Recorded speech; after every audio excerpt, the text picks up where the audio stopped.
ஆண்டவராகிய இயேசு கிறிஸ்துவின் நாமத்தினாலே இந்த விடியலை தேடி நிகழ்ச்சிக்கு உங்களை வரவேற்கிறேன்.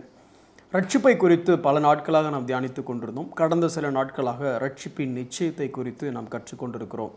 நான் உங்களுக்கு ஏற்கனவே சொன்னது போல இதில் ரெண்டு வகையான எக்ஸ்ட்ரீமிஸ்ட், அதாவது ரெண்டு வகையான கூட்டம். ஒரு வகையான கூட்டம் எப்படி சொல்லும் அப்படின்னா, அது எப்படி ரட்சிப்பை நீ இழக்காமல் இருக்க முடியும், எப்போ வேணாலும் இழந்து போயிடுவேன், கவனமாக இரு, ஒரு பயத்தை கொடுத்து கொண்டே இருக்கக்கூடிய ஒரு கூட்டம்.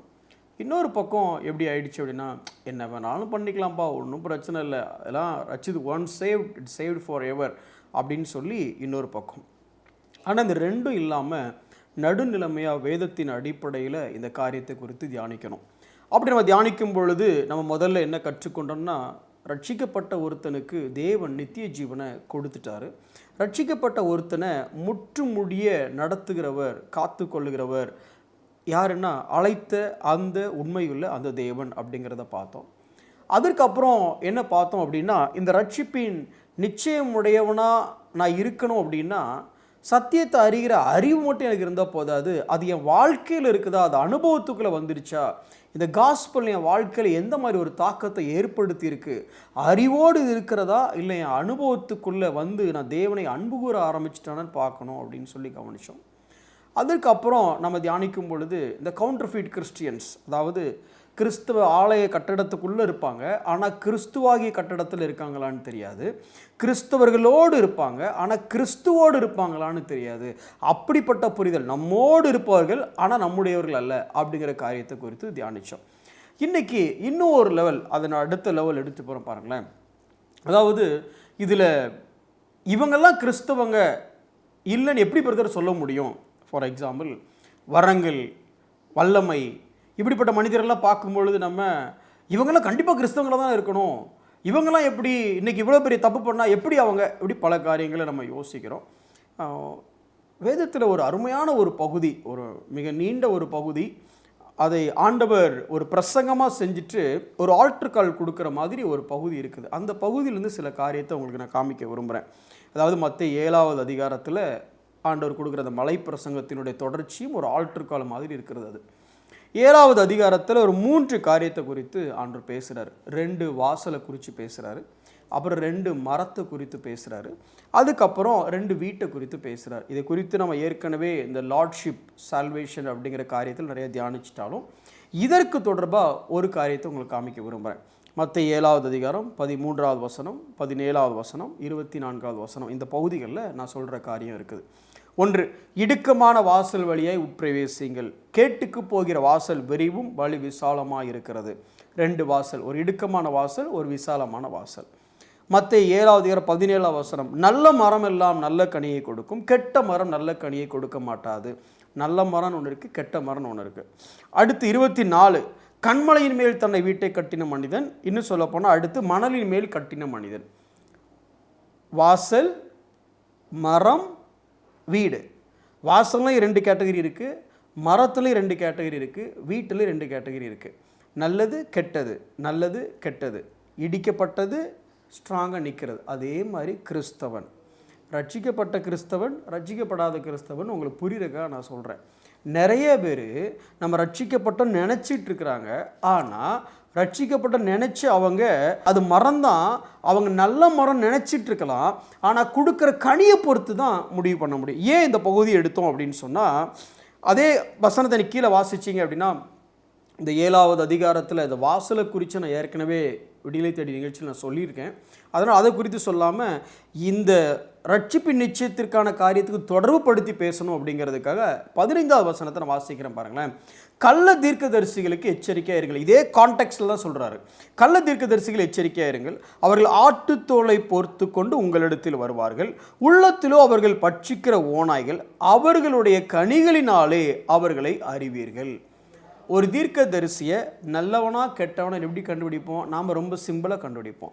அவர் சொன்ன தீர்க்க தரிசனம் நிறைவேறிட்டுனா அவர் நல்லவர், அவர் சொன்ன தீர்க்க தரிசனம் நிறைவேறலைன்னா அவர் கெட்டவர். நான் சொல்கிறேன், அவர் சொன்ன தீர்க்க தரிசனம் நிறைவேறினா கூட அவர் கெட்டவராக இருக்கிறதுக்கு வாய்ப்பு இருக்குது. ஏன் அப்படின்னா இங்கே வசனம் என்ன சொல்லுதுன்னா, ஒருவன் கள்ள தீர்க்கதரிசியா நல்ல தீர்க்கதரிசியாங்கிறத அவன் சொன்ன தீர்க்க தரிசனம் நிறைவேறிட்டா நிறைவேறவில்லையா என்பதை குறித்து முடிவு செய்யுங்கள்னு சொல்லாமல் அவர் வாழ்க்கையில் இருக்கிற கனிகளினாலே அறிவீர்கள் அப்படின்னு வசனம் சொல்லுது.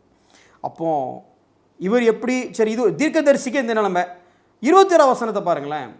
ஆண்டவரை பார்த்து கர்த்தாவே கர்த்தாவேன்னு சொல்கிறான். அவனை பார்த்து ஆண்டவர், ஐயோ சாரிப்பா எனக்கு தெரியாதுப்பா அப்படிங்கிற. நான் எந்த ஆண்டவரை கர்த்தர்னு சொல்கிறேனோ அதே ஆண்டவரை தான் அவனும் கர்த்தர்னு சொல்கிறான். என்ன எந்த ஆண்டவர் எனக்கு தெரியும்னு சொல்லி என்னை பார்த்து புன்முறுவல் செய்கிறாரோ அதே ஆண்டவர் அவனை பார்த்து சொல்கிற, சாரிப்பா எனக்கு தெரியாதுப்பாங்கிறாரு. அது இப்படி வச்சுக்கலாம். அந்த நியாய தீர்ப்பில் 2 கூட்டம் வந்து நிற்கிது. ஒரு எல்லா கூட்டமும் இவரை தான் கூப்பிட்டுச்சு. இப்போ இவனும் கர்த்தாவே அப்படின்னா அவனும் கர்த்தாவேன்னா, இவனு கர்த்தாவேன்னு சொன்னால் அவனை வாப்பா உள்ளன்னாரு, அவனை போடா வெளியிலன்ட்டார். இப்போ அவன் கேட்குறான், உங்களை நான் கர்த்தர்னு கூப்பிட்டேனப்பா, கர்த்தர் தானே கூப்பிட்டேன், என்ன வெளியே அனுப்பிச்சிங்க, சாரிப்பா ஒன்று எனக்கு தெரியாது. அப்போ கிறிஸ்தவர்களுக்குள்ளேயும் கர்த்தாவே என்று கூப்பிடுகிற ஜனங்களும் தீர்க்கதரிசிகளாக இருக்கிற ஜனங்களும் அவர்களை பார்த்து தேவன் ஒருவேளை எப்படி சொல்லலாம், நான் உங்களை அறியேன் அப்படின்னு சொல்லி. இது எதுக்கு நம்ம படிக்கிறோம்? நீங்கள் தீர்க்கதரிசியா இல்லை கர்த்தாவேன்னு கூப்பிடுகிற ஜனமா அது முக்கியம் இல்லை. சபைக்குள் இருக்கிற நீங்கள் நாளைக்கு இயேசு கிறிஸ்து வந்தாருன்னா இந்த கர்த்தாவேன்னு கூப்பிட்ட உடனே வாங்க உள்ள அப்படின்னு சொன்ன அந்த கேட்டகரியில் இருக்கிறோமா? இல்லை அப்படின்னா, சாரிப்பா ஒன்று எனக்கு தெரியாது ஆண்டவரே, நான் உண்மை தான் கர்த்தாவேன்னு கூப்பிடுறேன், உங்களுக்கு தெரியுமா நாங்கள் தீர்க்க தரிசனம் உரைச்சோம் உம்முடைய நாமத்தினால, நாங்கள் பிசாசுகளை துரத்தணும் உம்முடைய நாமத்தினால, நாங்கள் அநேக அற்புதங்களே பெரிய விஷயம், அநேக அற்புதங்களை செஞ்சோம் உங்கள் நாமத்தினால. ஓ அப்படியாப்பா, சாரி எனக்கு ஒன்று தெரியாது. ஒருவேளை இப்போ நான் ஏதாவது தப்பு பண்ணி என்ன உங்களுக்கு தெரியலன்னு கோவத்தில் சொல்கிறீங்களா ஆண்டவரே அப்படின்னா, அவர் சொல்கிறாரு, உன்னை நான் ஒரு காலும் அறியேன். ஒரு காலும் அறியேன்னா நீ பிசாசை துரத்திட்டு இருந்தல, அப்பவும் சாரி எனக்கு ஒன்று தெரியாது. அற்புதத்தை நீ சொல்லி நடந்துச்சுல, அப்பவும் எனக்கு ஒன்று தெரியாது. அப்போ நான் இதெல்லாம் யாருடைய பலத்தினால செஞ்சேன்? ஐயோ நான் அற்புதம் செஞ்சது உண்மை, நான் தீர்க்க தரிசனம் சொன்னது உண்மை, பிசாசை துரத்துனது உண்மை, ஆனால் அப்போ கூட உங்களுக்கு என்ன தெரியலைன்னா எந்த வல்லமையினால் அப்படி செஞ்சேன்? 2 தெசலோனிக்கேயர் 2வது அதிகாரம் 8வது வசனம்.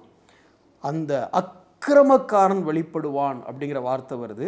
அக்கிரமக்காரனுடைய வருகைன்னு சொல்லி பிசாசை பற்றி சொல்லுது. இந்த டைட்டிலை வச்சு தான் அவங்கள சொல்கிறாரு அக்கிரம செய்கைக்காரரே. யாரை? தீர்க்க தரிசனம் உரைச்சவங்களை. யாரை? பிசாசை துரத்தினவங்களை. யாரை? அற்புதம் செஞ்சவங்களை. இது எதுக்கு நம்ம படிக்கிறோன்னு கேட்குறீங்களா? இன்றைக்கி உங்கள் வாழ்க்கையிலையும் என் வாழ்க்கையிலையும் நாமளும் கர்த்தாவே கர்த்தாவேன்னு கூப்பிடுகிற கேட்டகரியில் இருக்கிறோமா? இல்லை உண்மையிலேயே அவர் எனக்கு கர்த்தராக இருக்கிறாரா? எப்படி கண்டுபிடிக்கிறது? ரொம்ப சிம்பிள். விசாலமான வழியில் போயிட்டுருக்கிறீங்களா, இடுக்கமான வழியில் போயிட்டுருக்கீங்களா? இந்த கிறிஸ்துவ வாழ்க்கைங்கிறது விசாலமான வழினா உலகத்தோடு வாழ்கிற வாழ்க்கை. இடுக்கமான வழினா ரொம்ப சிம்பிளாக புரியுறதுக்காக சொல்கிறேன். இந்த வேதம் என்ன சொல்லுகிறதோ அதன் அடிப்படையில் வாழ்கிற வாழ்க்கை இடுக்கமான வாசல். அல்லது தேவனை இயேசுவை தங்களுடைய லார்ட் அல்லது கர்த்தராக ஏற்றுக்கொண்டு வாழ்கிற வாழ்க்கை இடுக்கமாக வாழ்கிற வாழ்க்கை. நம்மளையே நாம் லாடாக வச்சுக்கிற வாழ்க்கை விசாலமான வாழ்க்கை. எந்த வாழ்க்கை வழியாக போயிட்டுருக்கிறீங்க? இன்னொரு ஐடியா செகண்டாக அடுத்து இன்னொரு காரியம் எப்படி சொல்லலாம்? உங்களோட கனியை சோதிச்சு பாருங்கள். நல்ல கனி கொடுக்குறோமா? நல்ல கனி கொடுக்குறவங்களாம் நீங்கள் இருந்தீங்க அப்படின்னா நீங்கள் அந்த கேட்டகரி இல்லை, நீங்கள் ரைட்டான கேட்டகரி. உங்கள் ரட்சிப்பை நீங்கள் இழக்க வாய்ப்பே இல்லை. இன்னும் சொல்ல போகலாம், கண்மலையின் மேலே வீடை கட்டணுமா? அதாவது வார்த்தையை கேட்டுட்டு நல்லா இருக்குது பிரதர், பிரசங்கம் சூப்பராக இருந்துச்சு பிரதர் அப்படின்னு இருக்கிறோமா? இல்லை இந்த பிரசங்கத்தை அப்பியாசப்படுத்தி அப்ளை பண்ணி நம்ம வாழ்க்கை மாறிச்சுன்னா நாம் மணல் மேலே கட்டலை, கண்மலை மேலே கட்டுறோம், நம்ம வீடு விளைய விடாது. அப்படின்னா என்ன அர்த்தம்? உங்கள் ரட்சிப்பை நீங்கள் இழந்து போக மாட்டீங்க. 3 காரியம். கிறிஸ்து உங்களுக்கு லாடாக இருக்கிறாரா? 2வது நல்ல கனி கொடுக்குற மரமாக இருக்கிறீங்களா? 3வது கண்மலையின் மேலே வசனத்தை கேட்டு அதன்படி நடந்து கண்மலையின் மேலே வீடு கட்டுகிறவர்களா நீங்கள் இருக்கிறீங்களா? இப்படி இருந்தீங்கன்னா உங்கள் ரட்சிப்பை நீங்கள் ஒரு காலம் இழந்து போல, நீங்கள் உண்மையிலேயே ரட்சிக்கப்பட்ட தேவ பிள்ளை. கண்களை மூடி நாம் ஜெபிப்போம். அன்புள்ள ஆண்டவரே, உம்மை நன்றியோடு ஸ்தோத்தரிக்கிறோம். கண்மலையின் மேலே வீடு கட்டினவர்களாக, உம்முடைய வசனத்தை கேட்டு அதன்படி நடக்கிறவர்களாக, கனி கொடுக்கிறவர்களாக, இடுக்கமான வாசல் விசாலமான எங்களுடைய விருப்பத்தை விட்டுவிட்டு இடுக்கமான உம்முடைய விருப்பத்தின்படி, உம்முடைய சித்தத்தின்படி, உம்மை லார்டாக எங்கள் வாழ்க்கையில் ஆண்டவராக வச்சு அதன்படி நாங்கள் வாழ்க்கை வாழ எங்களுக்கு உதவி செய்யும். ஒருவேளை தீர்க்க தரிசனம் உரைக்கிறவர்களாக இருக்கலாம், ஒருவேளை கர்த்தாவேன்னு கூப்பிடுகிறவர்களாக இருக்கலாம், அற்புதங்களை செய்கிறவர்களாக இருக்கலாம். உலகம் அவர்களை கிறிஸ்தவர்கள் நினைக்கலாம், உலகம் அவர்களை சிறந்தவர்கள் நினைக்கலாம். ஆனால் உம்முடைய உறவில் இருக்கிற என்னுடைய ரட்சிப்பு மாத்திரமே நிச்சயமுடையது என்பதை உணர்ந்து உம்முடைய உறவோடு வசனத்தின்படி வாழ எங்களுக்கு நீர் உதவி செய்யும். இயேசுவின் நாமத்தில் ஜெபிக்கிறோம் நல்ல பிதாவே, ஆமென்.